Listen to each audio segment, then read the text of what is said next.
دنیا میں پوری دنیا کے حالات آپ دیکھیں گے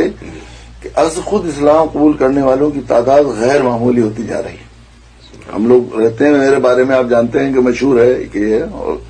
جہاں کہیں بھی ہمارے ساتھیوں کا معلوم ہو جاتا ہے لوگ لائن لگ جاتی ہے، پلت میں 10 لوگ 12 لوگ 15 لوگ تک آ جاتے ہیں روزانہ بعض دفعہ۔ ایک گاؤں ہے جو جی بہت ہی ریموٹ اس میں، اس کے باوجود اتنے لوگ آ جاتے ہیں۔ یہ مختلف ہندوستان جگہ سے آتے ہیں، مختلف جگہ سے لوگ آتے ہیں، تو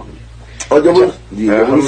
یہ سنتے ہیں زیادہ تر، اور دیکھا بھی گیا خاص طور سے یہاں سعودی عرب میں دوسرے، کہ سب سے زیادہ مشکل سے جو لوگ اسلام قبول کرتے ہیں وہ ہندو ہیں، اور خاص طور سے ہندوستان کے رہنے والے ہندو۔ تو کیا یہ بات صحیح ہے؟ اگر ہے تو پھر اصل بالکل غلط ہے۔ ہندو ہمارے یہاں ہندوستان سے ایک روایت میں نے پڑھی تھی کسی وقت، اب اس وقت صنعت تو مجھے یاد نہیں، کہ مجھے ہندوستان کی مٹی سے محبت کی خوشبو آ رہی ہے، اللہ کے نبی صلی اللہ علیہ وسلم کا فرمان ہے۔ اور میر عرب کو آئی ٹھنڈی ہوا جہاں سے، آپ نے سنا بھی ہوگا۔ تو یہ 100% اس بات کی ہمیں میدان دعوت میں جانے کے بعد ہی معلوم ہوگا کہ آخری درجے محبت بری قوم ہے۔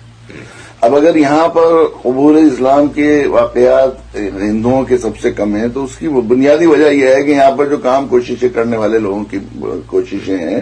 وہ دلائل اور عقلی دلائل سے بات کرنے کا شاید رواج رہا ہوگا، میں سمجھتا ہوں۔ ہندوستان کے لوگوں کو ضرورت ہے محبت کی، اصل میں محبت کے ساتھ، خلوص کے ساتھ، محبت کے سامنے یہ بالکل آخری ایسی محبت بڑی قوم ہے۔ ہمارے ایک ساتھی ہیں نوجوان دائی، ان سے میں نے کہا،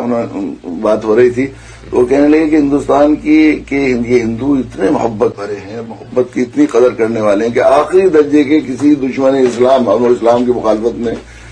عدم واقفیت کی وجہ سے بولنے والے کی دشمنی عید ملن کی 2 چمچ سوئیوں کے سامنے ڈھیر ہو جاتی ہے۔